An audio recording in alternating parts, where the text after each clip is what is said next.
예수께서 죽은 나사로를 살리시는 놀라운 기적을 일으키게 되시는데, 그 기적을 일으키시는 이유에 대해서, 목적에 대해서 앞에서도 말씀을 드렸지만 4절에서 그랬죠. 하나님께서 이 나사로가 병이 걸렸다고 했을 때 죽을 병이 아니다 하시면서 하나님의 영광을 위함이다 라고 말씀을 하셨잖아요. 이제 하나님께서 영광 받으시기 위한 계획이, 뜻이 이 나사로의 죽음 속에 담겨 있다는 말씀이죠. 오늘 17절에 보면 예수께서 이제 드디어 나사로의 집에 도착해서 보니까 죽은 지가 나흘이나 되었다는 거예요. 여기 죽은 지 나흘이나 되어서 예수님이 도착했다는 것은 완전한 소망이 없는 죽음을 이야기하는 거예요. 그러니까 그 완전한 죽음. 보통 당시 유대인들에게는 사람이 죽으면 한 사흘을 기다렸다 그러죠. 뭐 우리나라도 3일장을 지낸다, 뭐 5일장 지낸다 그러는데, 사실 유대인들에게 풍습에는 사흘 동안을 사람이 죽으면 기다렸답니다. 혹시나 돌아올까 해서. 그러나 사흘이 지나면 이제 완전히 죽었구나 라고 포기하는 게 나흘째 되는 날이라는 거예요. 예수께서 무덤에 들어간 지가 나흘이 되었으니까 이 사람들에게는, 가족들이나 주변 사람들에게는 이제 나사로는 완전히 죽었구나 할 때에 예수님이 오셨다는 거거든요. 근데 그때 예수께서 오셔서 이제 도착했을 때에 마르다가 21절에 보면 마르다가 예수님을 맞이하면서 주께서 여기 계셨더라면 내 오라버니가 죽지 아니하였을 텐데 라고 예수님한테 얘기하죠. 이 얘기는 뭡니까? 대단한 믿음이에요. 예수님이 여기 계셨더라면 내 오라버니가 죽지 않았을 것이다라는 이 말씀 속에 이 마르다의 이야기 속에는 예수님이 계셨더라면 우리 오라버니의 병을 고쳐주셨을 거라는 것이잖아요. 그러니까 지금 이 나사로는 결과적으로 죽었는데 이 병은 결과적으로 죽을 병이었다는 거잖아요. 죽을 병이었지만 예수님이 만약에 여기 계셨으면 죽지 않았을 것이라는 말은 죽을 병이라 할지라도 예수님이 계셨더라면 고쳐주실 거라는 믿음이 이 마르다에게 있었다는 거예요. 뒤에 32절에 보면 오늘 44절까지 다 보셔야 되는데 17절까지만 본 건데 32절에 보면 마리아가 또 이제 나중에 예수님을 맞이하죠. 그때 동일한 얘기를 해요. 마리아도 32절에 보면 주께서 여기 계셨더라면 내 오라버니가 죽지 아니하였겠나이다 라는 고백을 하죠. 대단한 믿음인 거예요. 마르다나 마리아나. 근데 이제 이 믿음보다 더 큰 믿음은 어떤 믿음일까라고 생각해 보면 마태복음 8장에 그 백부장의 믿음을 말씀하잖아요.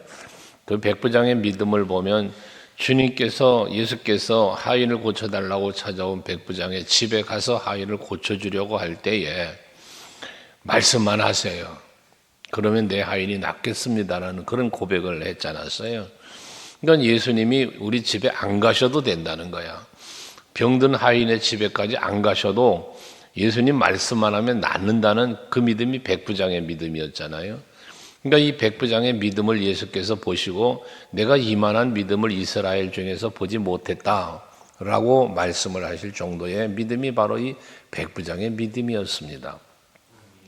그러니까 이 마르다나 마리아의 믿음도 대단한 믿음이지만 백부장의 믿음은 더 큰 믿음이었다는 것이지 않았어요? 오늘 예배하시는 여러분들도 정말 믿음이 성숙한 믿음이 될 수 있길 바라고, 하나님의 말씀은 그대로 이루어지고 하나님의 언약은 그대로 성취된다는 것, 지금 내 육신의 눈으로 예수가 보이지 않고 내 육신의 눈으로 하나님 나라가 보이지 않더라도 하나님의 약속하신 말씀 속에서 우리에게 주신 약속이 함께 하심의 임마누엘 약속이었고, 하나님의 전지전능하심의 놀라운 역사는 지금도 진행형이다라고 하는 사실을 여러분들이 확실히 믿으셔서 오늘도 또 내일도 여러분들이 살아가는 삶의 현장은 그것이 어디였든지 간에 거기에 함께 계시는 예수, 날 위하여 일하시는 예수의 손길을 여러분들이 믿음으로 느끼고 믿음으로 바라볼 수 있는 여러분 모두 될 수 있기를 바랍니다. 그러나 또 하나 믿음 22절에 보면 마르다의 또 하나의 더 큰 믿음을 이야기합니다. 거기 보면 22절에 그러나 나는 이제라도 주께서 무엇이든지 하나님께 구하시는 것을 하나님이 주실 줄 아나이다 라는 말을 해요. 이미 오라버니 나사로는 죽었지만 이제라도 예수께서 기도해 주시면 하나님께서 응답해 주실 줄 믿는다는 것이거든요. 이 얘기는 뭐예요? 이제라도 비록 오라버니 죽었지만 이제라도 기도해 주시면 이 오라버니 살아날 수 있을 것이라는 믿음을 이야기하는 것이잖아요. 그러니까 여러분들이 기도 생활을 하실 때 신앙생활하면서 기도 생활은 특별히 기도 생활은 응답의 확신이 있어야 되는 거예요. 많은 사람들이 기도 생활을 하면서도 구한 것이 그대로 이루어질 줄로 믿지를 못하는 부분이 많거든요. 기도는 하는데 기도한 대로 되어진다는 믿음이 부족하다는 거예요. 그러니까 기도하면서도 염려하고 기도하면서도 슬퍼하고 기도하면서도 불평하고 그러는 거예요. 여러분의 믿음은 내가 하나님 앞에 기도했으니 반드시 하나님이 내게 응답해 주실 것이다. 되어질 것이다. 이 믿음이 여러분에게 확고하게 있으시라는 거예요. 다만 그 응답의 때가 내가 정한 시간이 아닌 하나님의 때가 있음을 또한 여러분들이 믿으시면서 중요한 사실은 뭐냐? 반드시 응답하실 것이다. 만약에 응답이 되지 않는다면 하나님께서는 그보다 내가 구한 것보다 더 좋은 것으로 주시려고 안 주시고 있다. 이 믿음까지. 이것이 여러분의 확실한 믿음이어야 돼요. 기도에 대한. 그러니까 야고보서 1장 5절에 보면 너에게 지혜가 부족하거든 후히 주시는 하나님께 구하라. 그리하면 주시리라 그러잖아요. 후히 주시고 꾸짖지 아니하시는 하나님. 언제나 우리가 부르짖고 기도하면 응답해 주시는 하나님. 이 하나님 앞에 여러분들이 기도할 수 있길 바라는 거예요. 결과적으로 나사로는 살아나지요. 그러니까 믿음대로 되어지는 거예요. 이 마르다가 이제라도 기도해 주시면이라고 하는 이 믿음을 갖고 있는 그 마르다에게 23절에 보니 내 오라비가 다시 살아날 것이다 라고 예수님은 말씀을 하시잖아요. 그러니까 믿음을 보시고 믿음에 합당한 말씀을 주시는 거예요. 내 오라버니가 살아날 것이다. 그러면 지금 마르다의 믿음을 예수님은 어떻게 받았어요? 지금 이제라도 기도하시면 내 오라버니가 살아날 것이다 라는 그 마르다의 믿음으로 예수님은 받으신 거야. 그러니까 예수님은 말씀하시는 거죠. 네 오라버니 살아날 거야 라고 말씀을 하시지 않습니까? 그때 마르다가 24절에 보면 마지막 날 부활 때에는 다시 살아날 줄을 내가 아나이다 라고 또 말을 해요. 그러니까 이 마지막 날 부활 때에는 이라는 말은 마지막 주님이 오시는 재림의 날 모든 죽은 자가 다시 살아나는 날을 마르다는 알고 있었다는 이야기죠. 믿고 있었다는 이야기죠. 그때 부활을 이 마르다는 고백을 하는 것이거든요. 그러나 예수님의 말씀과 마르다의 사이에는 차이가 있죠. 이 차이가 무슨 차이? 예수님은 지금 살아날 거라는 거예요. 지금. 근데 마르다는 앞으로 부활의 때 살아날 것이다 라는 이러한 말로 이 다른 점을 이야기하는데 이 우리의 믿음도 그렇죠. 여러분의 믿음도 우리가 주님 오시는 날에는 생명의 부활로 일어나서 주님 앞에 설 것이라는 믿음이 우리에게 있죠. 하나님의 나라에 대한 미래, 하나님의 나라에 대한 그러한 믿음. 근데 이 믿음이 여러분 조금 더 바뀌어야 될 것은 현실적인 것으로 가야 되는 거예요. 그러니까 지금 그 뒤에 25절, 26절 말씀하지만 나는 부활이요 생명이니 나를 믿는 자는 죽어도 살겠고 무릇 살아서 나를 믿는 자는 영원히 죽지 아니하라고 하는 영생의 주 되신 예수를 믿는 믿음. 그럼 이 믿음은 무엇이냐 하면 지금 내가 힘들고 어려운 고난을 당해도 설령 지금 내가 죽는다고 할지라도 예수를 믿는 믿음으로 말미암아 나는 성령 죽어도 살 것이고 지금 내가 살아있는 이 순간에는 영원히 죽지 않는다라는 이 죽음과 생명에 대한 영생에 대한 메시지는 뭐냐? 육신의 죽음에 제한시킨 게 아니라 지금 예수님은 뭘 말하는 거예요? 영혼을 말하는 거잖아요. 그러니까 여러분들이 가져야 할 믿음은 뭐냐면 여러분의 영은 살았어요. 여러분의 영은 허물과 죄로 인하여 죽었던 영이 그리스도 예수로 말미암아 다시 살았단 말이에요. 그럼 그 영혼은 절대로 죽질 않는 거예요. 그러니까 우린 사망에 대한 두려움이 없어져야 되는 거예요. 베드로나 바울이나 뭐 이런 많은 믿음의 사람들, 그 사도행전에서 역사를 일으켰던 많은 사도들과 이 성도들은 왜 순교를 그렇게 당합니까? 죽음이 두렵지 않았기 때문에 순교를 당한 거예요. 만약에 뭐 압박 때문에 박해 때문에 죽었다? 아니에요, 여러분. 박해가 심해서 죽은 게 아니에요. 저들은 죽음이 두렵지 않았기 때문에 그 죽음도 두렵지 않은 믿음이 있었기 때문에 죽은 거예요. 순교당한 거예요. 만약에 죽음이 두려운 사람들이었다면 박해와 여러 가지 핍박 속에서 저들은 뭐합니까? 항복하는 거죠. 믿음 저버리는 거죠. 살려고. 죽음이 두려우니까요. 그러니까 믿음을 저버리는 거예요. 여러분, 부활의 신앙 없는 사람은요, 세상과 타협하는 사람은 부활의 신앙이 없는 사람이에요. 죽음을 두려워하는 사람이에요. 그러니까 죽을까봐 잘못될까봐 이런 것들이 염려되니까 세상과 타협하는 거예요. 자꾸 세상 매여 사는 거예요. 그러나 죽으리라. 난 죽어도 살 거야.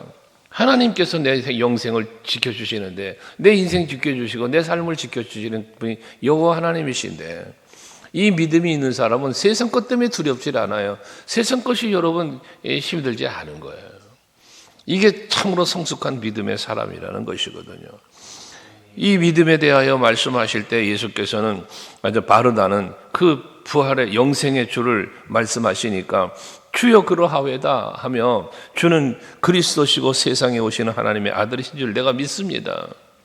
마태복음 16장 16절에서 베드로의 고백처럼 이 마르다가 그 고백을 하는 거예요. 이게 예수께서 말씀하심을 그대로 받아들이는 마르다의 모습을 보는 거죠. 여러분들 신앙생활 하시면서 제가 수없이 말하는 거지만 말씀을 들으실 때 말씀을 아멘으로 받으시면 이 받은 바 말씀이 내 생활 속에서 그대로 실천이 돼야 되는 거예요. 말씀을 듣고 깨달았다고 아멘도 하고 뭔가 하는데 살아가지를 못한다면 그 말씀대로 내가 살지를 못해 믿음대로 살지를 못해요. 환경 앞에 무너져 사람 앞에 무너져 모든 상황 속에 무너져 내리는 신앙은 다 무슨 신앙이냐? 이 살아있는 신앙이 아니라는 거예요. 믿음에 대해서 야고보 사도 말하잖아요. 행함이 없는 믿음은 곧 죽은 믿음이다. 죽은 믿음이라는 게 뭐예요? 믿음 없다는 얘기죠. 진정한 믿음이 있는 사람은 삶의 현장에서 그 믿음이 보여지게 돼 있어요. 그 믿음이 나타나는 거예요. 그러니까 믿음의 사람은 긍정의 사람이 되고 감사의 사람이 되고 이렇게 되는 거예요. 근데 그러지 못한 건 결과가 뭐라? 믿음이 없다는 얘기라고, 믿음이 부족하다는 얘기라는 거예요. 그래서 믿음 있는 척하지 말라는 얘기를 간혹 하는 거 아니에요? 믿음 좋은 척하지 말라고요. 내가 교회 뭐 열심히 다닌다고 믿음 좋은가요? 내가 성경을 뭐 백독 천독했다고 믿음이 좋은가요? 내가 기도를 많이 한다고 믿음이 좋은가요? 아니요. 그런 것이 믿음이 좋은 게 아니라 내 삶이 믿음이에요. 열매에 대한 말씀들이잖아요. 열매, 성령의 열매, 의의 열매, 빛의 열매, 뭐 등등 말하는 열매. 모든 열매는 삶이에요. 여러분들의 삶이라고요. 내 삶 속에서 보여지는 거예요. 그게 맺어지는 거예요, 열매가. 그게 믿음이에요, 그게. 오늘도 여러분들이 사시면서 믿음으로 사시고 주는 그리스도인 줄 믿으시잖아요. 살아계신 하나님의 아들인 줄 믿으시잖아요. 그럼 그 믿음으로 살란 말이에요. 두려워하지 말라고, 염려하지 말란 말이에요. 그러시면서 이제 예수님께서 나사로의 죽음 앞에 가시는 거 아닙니까? 거기 보면 33절에 보면 이제 마리아도 주께서 계셨다라면 이런 말씀을 하셨는데 33절에 보면 예수께서 마리아가 울고 또 그 유태인들이 가족, 친지, 가족들, 이웃들이 우는 거잖아요. 나사로의 죽음 앞에 이제 통곡하고 울죠. 그 우는 걸 보시고 예수님께서 심령의 비통히 여기시고 불쌍히 여기셨다 말씀을 해요. 뒤에 38절도 가서 보면 비통하게 여기셨다는 말씀을 또 해요. 근데 이 비통하게 여기셨다라고 하는 이 말은 무슨 말이냐면 예수님이 슬퍼했다는 말씀이기도 한데 이 예수님의 비통함은 무엇 때문에 비통함이냐? 이 나사로가 죽은 사람이 여러분 죽는 이유가 뭐예요? 사람이 죽는 이유는 죄 때문에 죽는 거예요. 죄 때문에. 죄의 삭은 사망이라고 그랬잖아요. 로마서 6장 23절에 죄의 삭은 사망인데 죄의 결과가 사망이기 때문에 예수님이 비통하게 여기시면 단순히 나사로의 죽음 때문에 비통한 게 아니에요. 왜 살아날 거니까, 살려내실 거니까. 예수님의 비통함은 뭐냐면 죄로 인하여 죽어야만 하는 이 인생들을 볼 때 비통한 거예요. 그러니까 예수님의 비통은 죄를 비통하게 여기시다는 얘기예요. 죄. 그러니까 여러분, 우리가 예수님의 십자가를 지신 그 모든 이사야서 53장에서 말씀하는 것처럼 그가 찔림은 상함은 채찍에 맞음으로, 여러분 이 멸시와 천대를 받아서 우리가 구원받고 사함받고 치유받고 그랬다고 했잖아요. 그 은혜와 그 사랑을 우리에게 주시는 게 뭐예요? 죄 때문이니까. 이걸 비통히 여기셨다는 거거든. 그럼 오늘날 우리들이 신앙생활 할 때에 하나님의 기쁨이 되는 삶을 늘 기도도 하고 바라잖아요, 우리가. 예수님을 비통하게 만들지 말고 기뻐하시게 만들려면 여러분, 죄와 멀어진 삶을 살아야 되는 거예요. 그게 하나님의 기쁨이 되는 거예요. 근데 하나님께 영광, 하나님의 기쁨을 이야기하면서도 늘 죄를 짓고 산다? 하나님 앞에 보시기에 합당치 못하게 산다? 그럼 여러분, 하나님의 기쁨이 될 수가 없는 것이죠. 예수님의 비통함이에요. 그러면서 그 분노와 어떤 죄에 대한 분노와 사망의 권세에 대한 분노, 막 이런 마음과 더불어서 이제 나사로를 긍휼히 여기는 마음을 가지시고, 그리고 그가 어디에 뒀느냐 하시면서 예수께서 눈물을 흘렸다고 그러잖아요. 예수님의 눈물. 겟세마네 동산에서 건너편에 있는 그 시온산 언덕에 있는 예루살렘 성을 바라보며 저 무너져 내릴 것을, 멸망을 바라보시며 눈물 지었던 예수님의 눈물이 있잖아요. 그것처럼 이 나사로의 죽음 앞에도 예수님은 눈물을 흘리시는 거예요. 이 눈물은 무슨 눈물? 앞에 비통함을 여기시는 비통함의 눈물이죠. 사랑의 눈물이고요. 그래서 비통하게 여기시고 불쌍히 여기셨다고 말씀하시는 것처럼 그 눈물을 흘리시는 거예요. 여러분을 바라보시는 예수님께서 눈물을 흘리시는 예수가 되지 않고, 여러분을 바라보시는 예수께서는 밝게 웃으시는 예수님의 그러한 모습이 여러분으로 인하여 있을 수 있기를 바랍니다. 제 서재에는 예수님께서 밝게 웃으시는 사진을 걸어놨는데 그 사진 앞에 제 사진을 갖다 걸어놨다고 그랬잖아요. 그게 나를 바라보시는 예수님이 저렇게 웃었으면 좋겠다는 생각을 늘 하고자 일부러 그 사진을 갖다 걸어놨다고 그랬잖아요. 여러분들이 생각 속에서 한번 생각을 하면서 예수님이 나를 바라보실 때 어떤 표정으로 바라보실까? 환하게 웃으시는 얼굴로 나를 바라보실까? 눈물 짓는 모습으로 나를 바라보실까? 어떤 모습일까 그 말이죠. 노아 홍수의 심판의 때에 보면 하나님께서 인간을 지으심을 한탄하셨대요.